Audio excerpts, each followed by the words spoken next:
오늘 저는 이 말씀을 좀 풀기 원하는데요.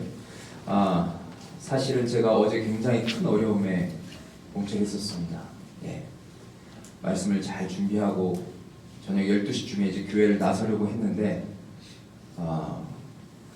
저장을 잘 했어야 되는데 저장을 안 하고 컴퓨터를 끄는 바람에 모든 원고가 날아가서 참 마음이 어려웠습니다. 그래서 제가 빨리 우리 컴퓨터를 잘하는 안지현 자매에게 전화를 해서 이걸 살릴 수 있느냐 했더니 그건 살릴 수 없습니다. 다른 건 살려도 그건 살릴 수 없습니다, 목사님. 그 이야기를 해서 제가 마음을 다시 가다듬고 준비를 하려고 하는데 잘 안 되는 거예요. 근데 안지현 자매가 저한테 한 얘기를 했습니다. 목사님 예전에 설교할 때 바둑 이야기하면서 복귀 이야기하지 않았습니까? 잘 연구하고 잘 깊이 고민하고 준비했다면 목사님 쉽게 쓰실 수 있을 겁니다. 그 말에 제가 위로를 받고 새벽까지 말씀을 또 묵상하며 준비했습니다. 큰 위기가 첫날부터 있었지만 주님께서 도와주셔서 이렇게 잘 말씀을 준비할 수 있었던 것, 이것이 가장 큰 은혜라고 생각합니다. 저는 오늘 여러분과 함께 오늘 표를 가지고 말씀을 좀 나누고 싶습니다. 특별히 이사야 40장 8절 말씀뿐만 아니라 그 말씀 해당하는 1절부터 11절에 있는 말씀을 가지고 함께 이야기를 나누겠습니다. 한 아기가 태어났습니다. 그 나이는 엄마의 품속에서 하루하루 지나며 성장하게 되죠. 시간이 지나면서 귀로 들리는 것에 반응하기 시작하고 또 눈에 보이는 것을 만지려고 합니다. 또한 시간이 지나면서 몸을 돌리기도 하고 마, 빠 이런 말을 합니다. 이때 보통 부모님들은 우리 아기가 엄마라고 했다고, 우리 아기가 아빠라고 했다고 그렇게 난리를 치면서 우리 아기가 천재라고 그런 이야기를 합니다. 다들 이런 일들은 겪으셨으리라고 생각됩니다. 또한 앞으로 겪으실 분들이 계시죠. 그런데 어느새 그 아기가 잘 자라서 어떻게 합니까? 이제 걷기 시작하고 나중에는 집에서 엄청 뛰어다니는 아이들을 보게 됩니다. 그런데 여러분, 이 아이들이 이렇게 잘 성장할 수 있었던 이유가 무엇입니까? 성장하는데 중요한 역할을 했던 사람은 누굽니까? 그것은 바로 어머니입니다. 또 어머니와의 관계 안에서 그 아기는 성장할 수 있는 것입니다. 아기는 태어났을 때 어머니의 품에서 모든 것을 공급받습니다. 먹을 것을 공급받고 입을 것, 잠자는 것, 또한 보호받아야 될 것, 그 모든 필요를 어머니로부터 채우게 됩니다. 그리고 시간이 지나면서 어머니가 엄마라고 말해보라고 할 때 어느새 그 아기는 입을 벌려서 엄마라는 말을 하게 되고, 엄마가 몸을 좀 뒤집어 보라고 이야기를 하면 그 아기는 엄마의 음성을 듣고 어느새 몸에 힘을 주면서 몸을 뒤집기 시작합니다. 그리고 시간이 지나면서 기어다니다가 엄마가 손을 잡고 일어서서 걸어보라고 하면 처음에는 일어서다가 또 넘어지지만 어느 순간 한 발짝 걸음을 옮기게 되죠. 그럴 때 또 집에서 난리 납니다. 뭔가 큰일이 일어난 것처럼 소리를 지르며 우리 아이가 걸었다고 그렇게 너무나도 좋아하는 것을 보게 되죠. 그렇게 잘 성장한 아이는 어떻습니까? 이제 나중에 엄마가 이제 그 아이에게 걷자고 하면 이제 엄마 손을 잡고 같이 걷습니다. 또한 때로는 엄마가 이제 뛰자고 하면 같이 뛰는 그 아이를 보게 되는 것이죠. 그렇게 우리는 성장했습니다. 그런데 여러분, 우리가 영적으로 하나님 관계에서도 마찬가지입니다.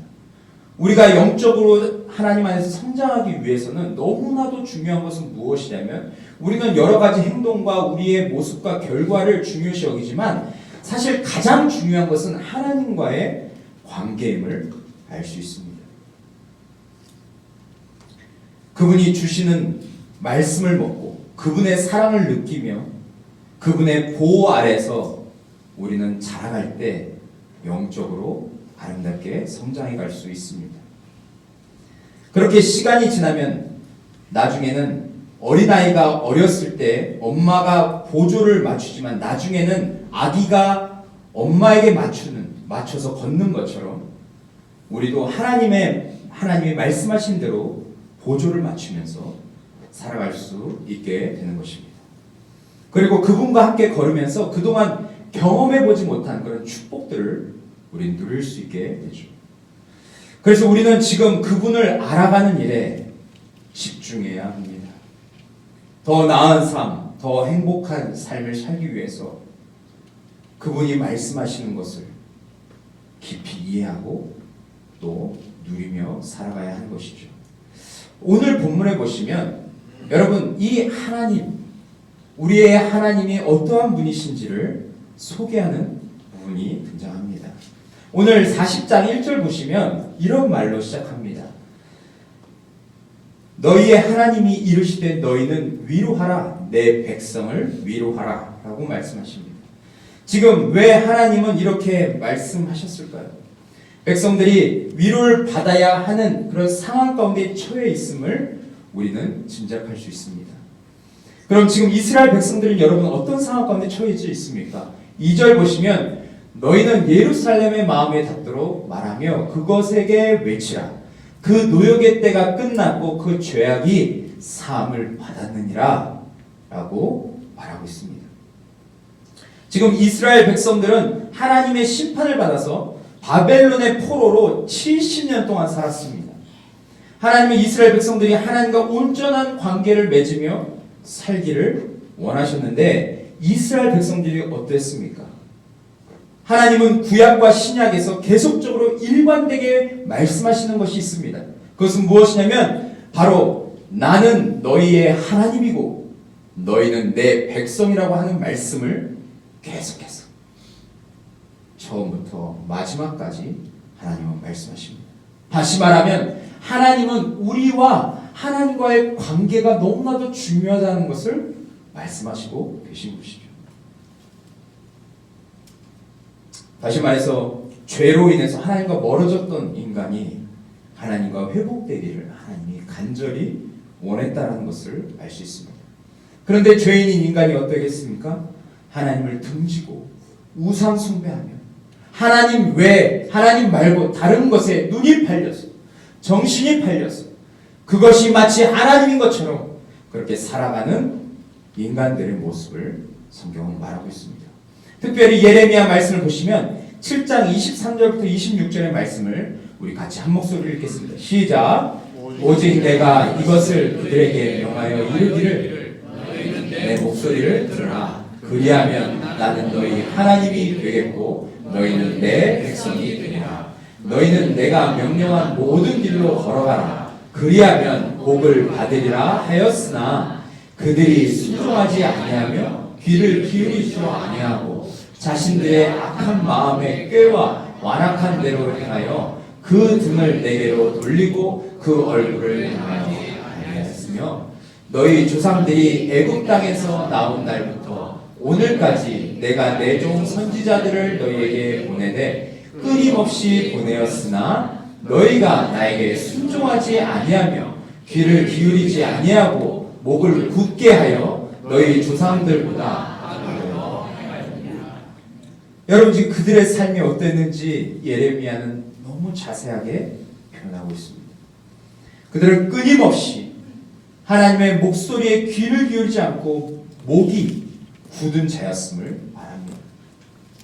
하나님은 선지자들을 세워서 그들을 가장 안전하고 가장 완전하고 가장 영원한 곳으로 인도하기를 원하시고 하나님의 모든 축복을 그들에게 부어주기를 원하셨는데 하나님 그 선지자들을 세우시고 선지자들을 사용하셨는데 이스라엘 백성들은 하나님을 무시할 뿐만 아니라 하나님이 세우신 그 선지자들의 말도 듣지 않았음을 성경은 분명히 말합니다.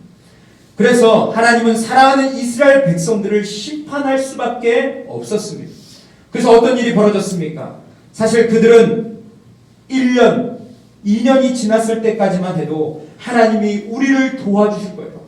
하나님 우리를 이렇게 내치시지 않을 거라고, 하나님 우리를 이렇게 버리지 않을 거라고 생각했을 것입니다. 우리가 하나님의 백성인데 하나님이 우리를 용서해 주지 않을까라고 생각할 수 있습니다. 그런데 하나님은 계속 침묵하고 있어요. 그렇게 5년, 10년, 15년이 지났을 때 그들의 마음이 어떠했겠습니까? 하나님께서 우리를 버렸다고 하면서 울면서 한탄하다가 또 낙심해 있다가 또 시간이 지나면 또 울며 한탄하다가 이러한 삶을 계속해서 반복하며 하루하루를 고되게 보내지 않았을까요? 그리고 그렇게 세월이 지나서 70년이 되었을 때 그들의 삶은 완전히 피폐하게 됐습니다. 그들의 몸은 이미 노예로 변했을 것입니다. 그러나 그들의 몸뿐만 아니라 그들의 정신도 이미 바벨론의 포로요 노예로 완전히 전락했을 것입니다. 그들은 더 이상 하나님을 찾지 않는 그런 끔찍한 노예로 변화되어 있었을 겁니다. 그렇게 완전히 피폐한 상태로 살던 그들에게 조금의 희망도 없었습니다. 그리고 이사야가 외치는 이 소망의 메시지를 그들이 들었을 때 처음에 그들은 그 메시지도 이해하지 못하고 그 말을 믿지 못했을 거예요. 왜냐하면 예레미야 28장 1절부터 4절을 보시면 이러한 말씀이 있습니다. 그의 곧 유다 왕 시드기야가 다스리기 시작한 지 4년 다섯째 달 기브온 아술의 아들 선지자 하나냐가 여호와의 성전에서 제사장들과 모든 백성이 보는 앞에서 내게 말하여 이르되 뭐라고 말합니까? 만군의 여호와 이스라엘의 하나님이 이같이 일러 말씀하시기를 내가 바벨론의 왕의 멍에를 꺾었느니라. 내가 바벨론의 왕 느부갓네살이 이곳에서 빼앗아 바벨론으로 옮겨간 여호와의 성전 모든 기구를 2년 안에 다시 이곳으로 되돌려 오리라. 내가 또 유다의 왕 여호야김의 아들 여고니아와 바벨론으로 간 유다 모든 포로를 다시 이곳으로 돌아오게 하리니 이는 내가 바벨론의 왕의 멍에를 꺾을 것이니라. 여호와의 말씀이니라 하시니라. 이렇게 말했습니다. 이 포로 유배 기간 때 그곳에는 거짓 선지자들이 굉장히 많았어요. 그 중에 하나가 누구였냐면 바로 오늘 우리가 함께 읽은 이 하나냐라는 거짓 선지자였습니다. 그는 무엇을 얘기했습니까? 하나님께서 2년 안에 다시 그 이스라엘 백성들을, 그 바벨론의 포로되었던 백성들을 2년 안에 다시 돌아오게 할 것임을 말하고 있습니다. 하나님의 이름을 거론하면서 이 일을 하나님이 이루실 거라는 그런 망언을 하게 되죠. 그래서 어찌 보면 이 이스라엘 백성들 중에서 그 말을 듣고 2년 안에 우리가 다시 돌아갈 수 있다라는 그런 거짓된 소망을 품고 살았던 사람들도 있었을 것입니다. 그런데 그것이 거짓이고 70년 동안 노예 생활했을 때 그들이 어땠겠습니까? 선지자의 말을 믿을 수 있었겠습니까? 하나님의 말씀이라고 하는 그것을 믿을 수 있었겠습니까? 그들은 절대 그럴 수 없었을 거예요. 그런데 여러분, 이렇게 낙심했고 좌절했고 이제 하나님의 말씀조차 분별할 수 없는 그들에게 선지자 이사야는 계속해서 진리의 말씀을 전하고 있습니다. 2절에 보면 무엇을 말하고 있습니까? 노역의 때가 끝났고 그 죄악이 사함을 받았느니라 라고 선포합니다. 이제 하나님께서 너희들의 심판의 날을 끝내시고 그 절망의 늪에서 건지시겠다라고 그렇게 말씀하시는 것입니다. 그들의 마음은 갑자기 기쁘거나 요동치지는 않았지만 하나님의 위로하심에 그들의 마음은 조금씩 반응하게 됩니다. 그런데 백성들의 상태와 상관없이 하나님은 그들에게 이 축복의 말씀을 계속해서 전해주세요. 3절 4절 보시면 하나님께서 강조하시는 것이 있습니다. 먼저 3절에서 무엇을 말하고 있습니까? 외치는 자의 소리여 이르되 너희는 광야에서 여호와의 길을 예비하라. 사막에서 우리 하나님의 대로를 평탄하게 하라 라고 말합니다. 여기에서 강조하고 있는 세 가지 단어가 있는데 첫째는 광야, 둘째는 사막, 세 번째는 대로라는 단어입니다. 사실 광야와 사막은 사람이 살 수도 없고 뭔가를 기대할 수도 없는 그런 곳입니다. 광야나 사막이 어떤 곳인지 아는 사람이라면 그곳에서 뭔가 대단한 일이 생긴다는 것은 상상도 할 수 없습니다. 그런데 하나님께서 지금 이곳에 하나님의 대로를 놓으시겠다라고 말하고 있어요. 다시 말하면 하나님께서 그곳에 임하시겠다라는 표현입니다. 또한 광야와 사막뿐 아니라 또 다른 지형을 말하는데 4절에서 말하고 있습니다.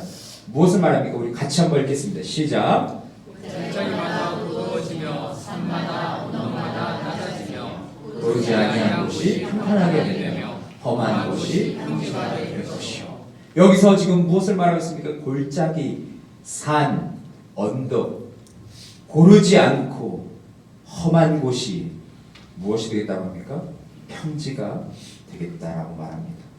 사실 여러분 이 당시 지형을 좀 우리가 좀 알아야 하는데 험한 언덕들과 계곡들은 예루살렘부터 여리고는 어디를 말하냐면 저 요단강이랑 예루살렘 오른쪽 요단강 그 밑에 부분이 바로 여리고입니다. 그리고 요단강 저 부분이 바로 계곡으로 이렇게 둘러싸여 있는데 지금 이 그림을 잘 보시면 예루살렘은 실제로 저 여리고 요단 계곡 그 밑에부터 750m 위에 자리 잡고 있습니다. 그렇기 때문에 여리고 저 밑에 여리고부터 예루살렘으로 가려면 언덕으로 25km나 올라가야 하는 것이죠. 그런데 지금 하나님께서 광야와 사막뿐만 아니라 산, 골짜기, 언덕, 계곡 저 예루살렘으로 올라가는 그 길을 하나님께서 대로로 만드시겠다, 평탄하게 하시겠다라고 말하는 거예요. 그러니까 이 당시 이들이 생각했을 때 얼마나 그것이 놀라운 축복이겠습니까? 네.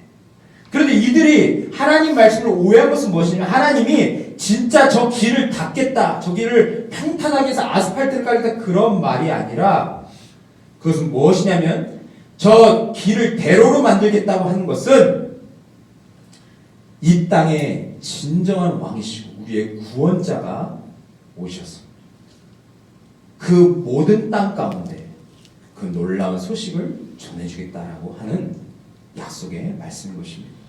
그런데 여러분 이 약속의 말씀이 언제 이루어졌냐면 신약에서 하나님은 침례 요한을 통해서 이것을 이루십니다. 우리 마가복음 1장 1절부터 4절의 말씀을 같이 함께 읽겠습니다. 시작.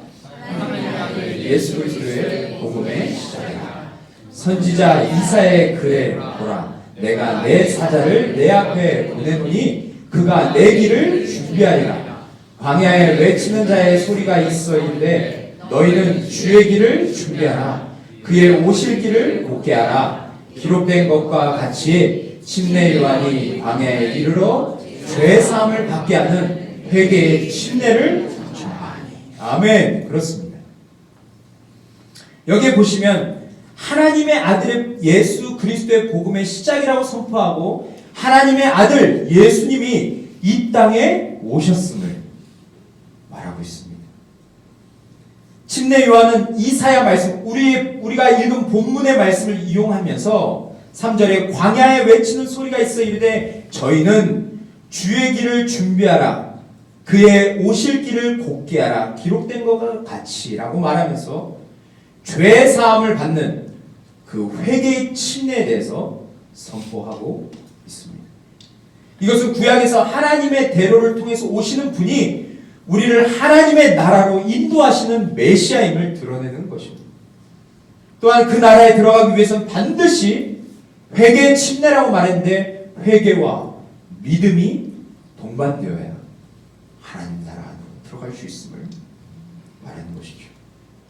어느 누구나 어떤 사람이든 예수 그리스도를 통해서 이 땅에 오실 그 대로에 임하실 그 하나님의 아들이시며 이 땅의 구원자시며 우리의 통치자시며 우리의 주인 되신 그 예수님을 통해서 진정한 구원에 이룰 수 있음을 강조하고 있습니다. 이 놀라운 소식을 지금 700년 전에 이 예수님이 오시기 700년 전에 이사야를 통해서 하나님께서 약속하십니다. 그러면서 오전에 무엇을 말합니까?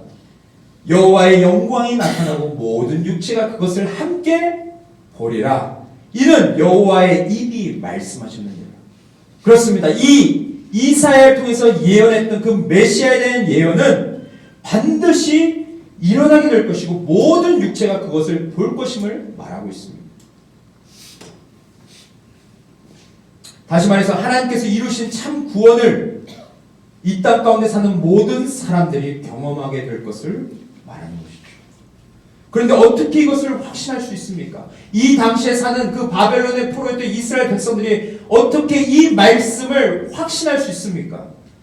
그것은 온 역사의 주인 되시며 말씀하신 바를 다 이루신 하나님께서 말씀하셨기 때문에 그들은 그 말씀을 믿을 수 있는 것입니다. 창세기부터 하나님이 말씀하신 그 예언의 말씀을 모두 이루신 하나님, 그 이스라엘 백성들이 애굽에서 종노릇했을 때 그곳에서 건지겠다 약속하신 하나님의 말씀대로 그들을 건지시고 가나안 땅으로 인도하신 하나님, 하나님은 그들에게 말씀하신 것을 모두 다 신실하게 이루셨기 때문에 그들은 하나님의 말씀을 믿어야 했던 것입니다. 그러면서 이어지는 6절 8절, 오늘 우리가 읽은 본문 6절 8절 말씀을 보면 여기에서 강조하는 것은 무엇입니까? 먼저 풀과 꽃입니다. 6절 우리 같이 한번 읽겠습니다. 시작. 말하는 자의 소리여 이르되 외치라. 대답하되 내가 무엇이라 외치리까 하니 이르되 모든 육체는 풀이요 그의 모든 아름다움은 들의 꽃과 같으니 라고 말하고 있습니다. 육체는 뭐라고 말합니까? 풀이다. 인간의 모든 아름다움은 꽃이라고 표현합니다. 어찌 보면 풀과 꽃은 생명력이 있고 아름다운 것일 수 있습니다. 하지만 여러분 이사야는 그것을 말하려고 하는 것이 아니라 무엇을 강조하고 있습니까? 8절 보시면 풀은 마르고 꽃은 시드나 우리 하나님의 말씀은 영원히 서리라. 이 말씀을 강조하고 있습니다. 풀은 마르고 꽃은 시드나, 다시 말하면 풀과 꽃은 기후나 상황이 맞지 않으면 금세 마르고 시드는 그런 존재임을 말하고 있어요. 사실 유대 광야에서 비가 오는 겨울에는 그 언덕에 녹색 식물들이 쫙 가득 찼습니다. 잘 자랐습니다. 하지만 초봄에 더운 동풍이 불기 시작하면 초목은 며칠 만에 다 죽고 없어져 버립니다. 이사야는 이 비유를 통해서 우리 인간도 마찬가지라는 것을 강조하고 있습니다. 우리가 힘이 있고 능력이 있어서 대단한 일을 할 수 있을 것 같지만 우리가 손목에 힘이 있고 발목에 힘이 있을 때는 뭔가 내가 할 수 있다라고 생각하지만 인간은 곧 흙으로 돌아가야 되는 존재. 한순간 사라질 수밖에 없는 것이 우리 인간이라는 것을 말하고 있습니다. 또한 노예의 생활에서 벗어나려 해도 우리의 의지로는 아무것도 할 수 없는 그런 연약한 존재가 풀과 꽃과 같은 존재가 바로 인간이다라는 것을 말하고 있어요. 그러면서 선지자가 말하려고 하는 핵심은 무엇입니까? 그러나 인간은 연약하고 인간은 풀과 꽃과 같지만 금방 시들고 마르고 없어지는 존재지만 하나님은 다르시다 라는 것을 말하고 있어요. 하나님은 출애굽 때도 보여주셨듯이 우리를 노예로부터 해방시킬 수 있고 인간이 할 수 없는 가장 위대한 일을 하실 수 있는 전능자이심을 우리에게 말해주고 있습니다. 또한 본문이 말하는 것처럼 무엇을 말하고 있습니까? 하나님의 말씀은 그분이 말씀하신 것은 영원히 산다. 그 말씀은 1.1획도 바뀌지 않고 그 말씀은 영원전부터 영원까지 이루실 것임을 분명하게 선포하고 있습니다. 지금 풀과 꽃처럼 금세 사라질 인생을 사는 그 이스라엘 백성들에게 이 말씀은 너무나도 큰 위로와 격려의 말씀이었을 것입니다. 아무런 소망이 없었습니다. 자신을 보고 상황을 봐도 달라질 게 없는 현실 속에서 무엇이 그들을 위로할 수 있습니까? 그런데 하나님의 말씀이 지금 그들을 위로하고 그들에게 소망을 주고 있어요. 이슬비가 온 저녁에 내릴 때 모든 식물들을 촉촉히 적시듯이 그렇게 하나님의 말씀이 지금 그 절망 가운데 낙심하고 괴로워하는 그 하나님의 백성들에게 위로의 말씀으로 전달됩니다. 그들은 그 말씀을 통해서 다시 새 힘을 얻고 일어서는 것을 우리는 보게 됩니다. 여러분, 우리가 절망 가운데 낙심 가운데 일어설 수 있는 것은 사람의 어떤 말이 우리를 일으킬 수 있는 것이 아니라 하나님의 진리의 말씀만이 우리를 새롭게 하고 우리를 일으킬 수 있음을 믿으시기 바랍니다. 지금 우리도 마찬가지죠. 계속되는 고통 가운데 하루하루를 보내시는 분들에게 우리가 무엇을 말할 수 있습니까? 가족이 불치병으로 힘들어하는데 그 가정을 누가 위로할 수 있습니까? 경제난으로 인해서 사업이 어떻게 될까 노심초사 하루하루를 보내는 분들에게 정말 하나님의 말씀으로 위로할 수 있습니까? 그것을 가지고 고민하는 분들이 계실 수 있습니다. 그런데 여러분, 하나님의 말씀은 가능합니다. 죽은 자에게 생명을 불어넣어주고 모든 사람에게 기쁜 소식을 전하는 하나님의 말씀은 가능합니다. 대상이 어떤 사람든 상관없이 그들을 소망의 길로 하나님의 말씀은 인도할 수 있습니다. 지금 여러분은 어둡고 긴 터널을 지나가고 있습니까? 그렇다 하나님의 말씀이 여러분에게 그 어둡고 깜깜한 터널 안에서 밝은 빛을 비춰주실 것입니다. 또한 생사의 길에서 두려워하는 자에게 예수님께서 죄와 사망을 정복하셨다는 그 진리의 말씀이 우리를 죄와 사망으로부터 자유케 할 것입니다. 또한 미래에 대한 두려움으로 밤잠을 이루지 못하는 분들에게 성령님이 그들과 함께 동행하신다는 이 놀라운 진리의 말씀이 그 어떤 말보다 큰 위로가 될 것입니다. 저는 한 해를 보내면서 우리 사랑하는 성도님들 중에 말씀만이 소망입니다라고 외치시는 분들을 통해서 제가 큰 위로를 받았습니다. 또한 엄청난 도전을 받았습니다. 하나님의 말씀을 읽고 묵상하는 것이 쉽지 않지만 정말 하나님의 말씀에 순종하고 오늘 하루도 하나님의 말씀을 붙들고 살려고 하며 그것을 결단하고 몸부림치는 그런 성도님들, 또한 그분들의 삶이 달라지고 예전과 같은 삶을 살지 않는 그분들의 모습을 보면서 정말 기쁘고 감격했습니다. 또한 가장 기뻤던 것은 절대 그렇게 감사하고 절대 기뻐하고 그렇게 살아갈 수 없는 삶의 현장 가운데서 자신의 상황과 처지는 여전히 변하지 않고 달라지지 않았지만 하나님의 말씀으로 인해서 그 괴로운 상황을 이겨내고 다시 하나님의 말씀으로 재해석하며 살아가는 우리 성도님들을 볼 때 진짜 하나님께 감사했어요. 하나님 감사.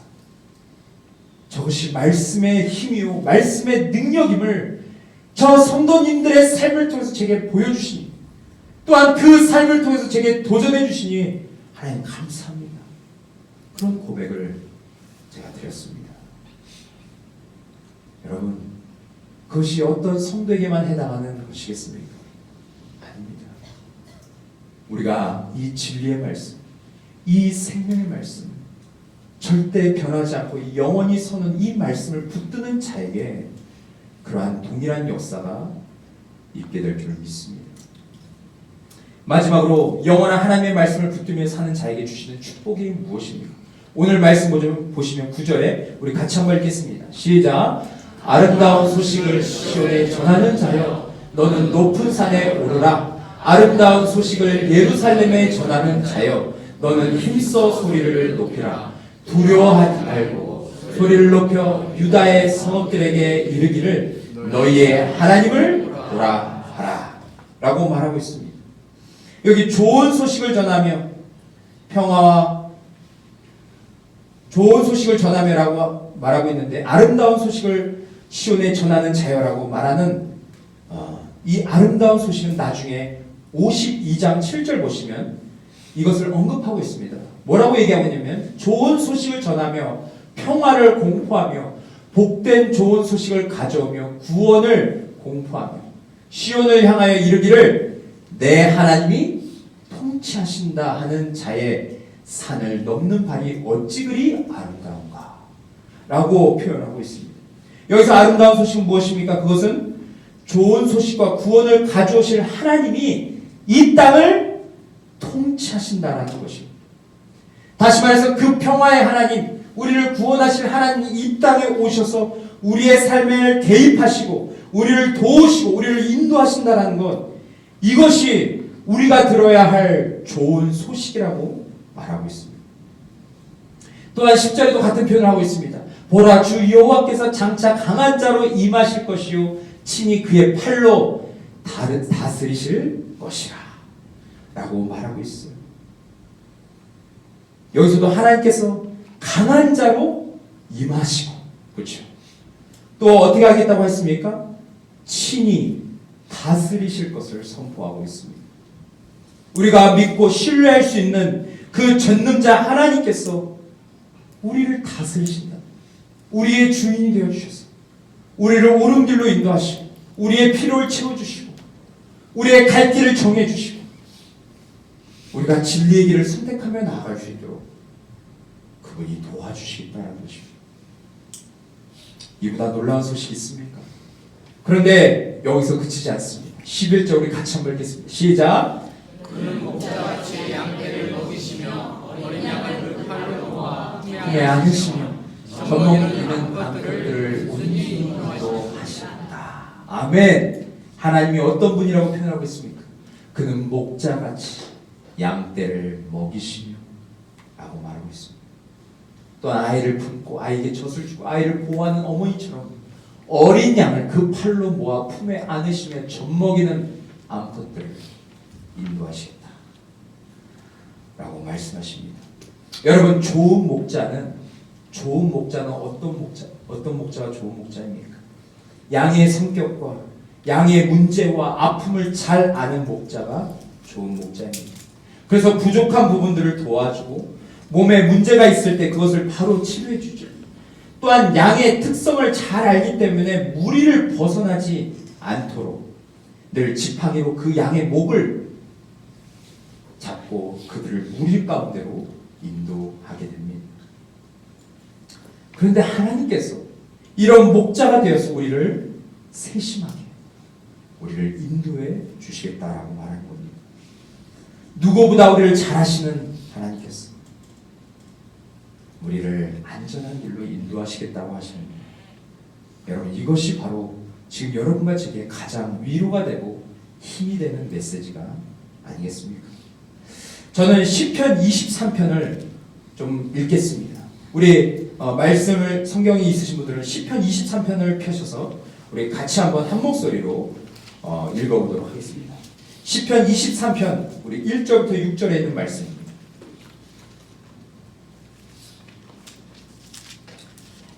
네, 우리 함께 받들어 읽도록 하겠습니다. 시편 23편 1절부터 6절에 있는 말씀입니다. 함께 읽겠습니다. 시작. 여호와는 나의 목자시니 내게 부족함이 없으리로다. 그가 나를 푸른 풀밭에 누이시며 쉴만한 물가로 인도하시는구나. 내 영혼을 소생시키시고 자기 이름을 위하여 의의 길로 인도하시는구나. 내가 사망의 음침한 골짜기로 다닐지라도 해를 두려워하지 않을 것은 주께서 나와 함께 하심이라. 주의 지팡이와 막대기가 나를 안위하시나이다. 주께서 내 원수의 목전에서 내게 상을 차려주시고 기름을 내 머리에 부으셨으니 내 잔이 넘치나이다. 내 평생의 선하심과 인자하심이 반드시 나를 따르리니 내가 여호와의 집에 영원히 살리로다. 아멘. 아멘. 여러분, 이 위대한 목자 되신, 선한 목자 되신 하나님께서 지금 여러분과 저를 푸른 초장으로 인도하시고 의로운 길로 인도하시겠다고 약속하시고 있습니다. 이 말씀을 여러분 마음에 새기고 우리가 올 한해 하나님의 말씀을 신뢰함으로 믿음 가운데 나아갈 수 있기를 바랍니다. 결론적으로 제가 군대에 있을 때 유격을 할 때 꼭 하는 훈련이 있었습니다. 이 훈련은 동료 간의 신뢰를 쌓고 하나 되게 하는 목적이 있었습니다. 어떤 훈련이었냐면 한 사람이 2m 위에 서 있습니다. 그리고 등을 동료들 향해서 등을 보고 그렇게 서 있습니다. 그리고 밑에는 7명의 전우들이 손을 잡고 그 사람이 등으로 떨어질 것을 기다리면서 밑에서 받치고 있습니다. 그때 위에 있는 그 훈련병이 뭐 여러 가지 소리를 지르고 하면서 등을 쪽으로 이렇게 뒤로 넘어지게 되죠. 그리고 2m 밑으로 그 사람이 떨어질 때 밑에 있는 동료들이 그 사람을 잡게 됩니다.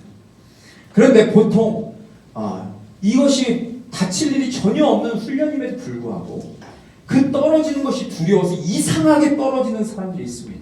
밑에 있는 동료들이 분명히 잡아줄 것인데 그것을 믿지 못해서 엉덩이로 떨어지는 사람들, 그리고 제대로 떨어지지 못해서 밑에 있는 사람을 다치게 하는 사람들이 있어요.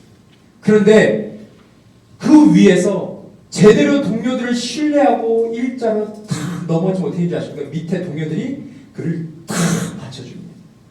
그때 그 감격과 그 기쁨은 말로 할 수 없는 것이죠. 뿐만 아니라 그 밑에서 자신을 받아줬던 그 전우들에 대한 마음이 완전 달라집니다. 이젠 진짜 함께 할 수 있고 작은 것도 나눌 수 있는 그런 전우애가 생기게 됩니다. 저는 이 훈련을 통해서 믿고 신뢰하는 자만이 누릴 수 있는 기쁨과 감격을 제가 발견하게 되었어요. 그런데 여러분, 그런 사람이 우리를 받쳐주는 것이 아니라 전능하신 하나님, 창조주 되시며 우리의 삶을 가장 아름다운 길로 인도하시는 하나님께서 지금 우리를 받아주겠다고 하십니다. 우리가 그분을 신뢰하고 그분을 믿고 그분께 우리의 삶을 드리고 우리의 가정을 드리고 우리의 자녀들을 드리고 우리의 물질을 드리고 우리의 삶을 그분께 드린다면 그분이 우리를 인도하시겠다라고 말하고 있어요. 여러분, 저는 올해 우리 모두가 하나님과 정말 온전한 관계를 맺기 원하고 그분의 말씀으로 우리가 새로운 삶을 시작하기 원합니다. 하나님의 말씀을 신뢰하고 믿고 선포하며 하나님이 말씀하신 대로 될 것을 우리가 믿음으로 선포하며 그렇게 한 해를 시작할 수 있기를 원합니다.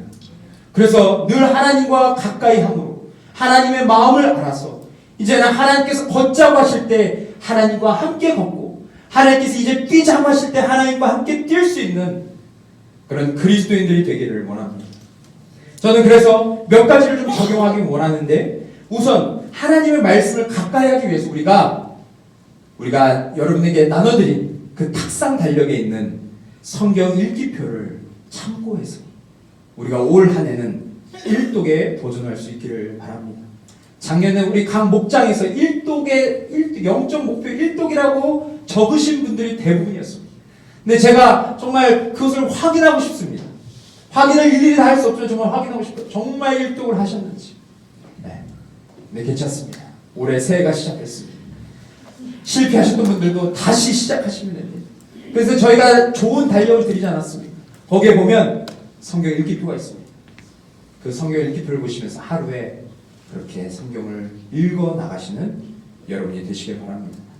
또한 큐티책을 통해서 하나님의 나라의 관점으로 성경을 해석하고 연구할 수 있는 성도님들이 되셨으면 좋겠습니다. 내 생각과 내 경험에 의한 자의적인 해석이 아니라 하나님의 말씀하신 그 본뜻을 파악하고 그 말씀의 깊이에 반응하고 순종할 수 있는 여러분과 제가 되기를 원합니다. 그리고 혼자서 성경 읽기 어려우신 분들은 성경 읽기 모임을 목장별로 만드셨어요. 모였을 때 같이 성경을 읽으셔도 좋을 것 같습니다. 또한 시간이 없는 분들은 제가 이것까지 생각했습니다. 시간이 없는 분들은 대중교통을 이용하실 때, 출근하실 때, 아니면 쉬는 시간에 성경 읽기 어플이 있습니다. 드라마 바이블이라는 너무나도 좋은 어플이 있습니다. 그것을 잠시 귀에 꽂고 눈을 감으시면 하나님의 말씀이 엄청나게 3D는 아니지만 엄청난 그런 모습으로 여러분 마음에 새겨질 것입니다. 그래서 여러분이 어떠한 모습이든 괜찮으니까 올 한 해 우리가 표 말씀처럼 정말 노력해서 말씀 충만해지고 그 말씀을 통해서 우리가 하나님을 새롭게 발견하고 새로운 인생을 도전하는 그런 여러분과 제가 될 수 있기를 간절히 축원합니다. 우리 이 시간 함께 찬양하시고 기도하며 나아갔으면 좋겠습니다.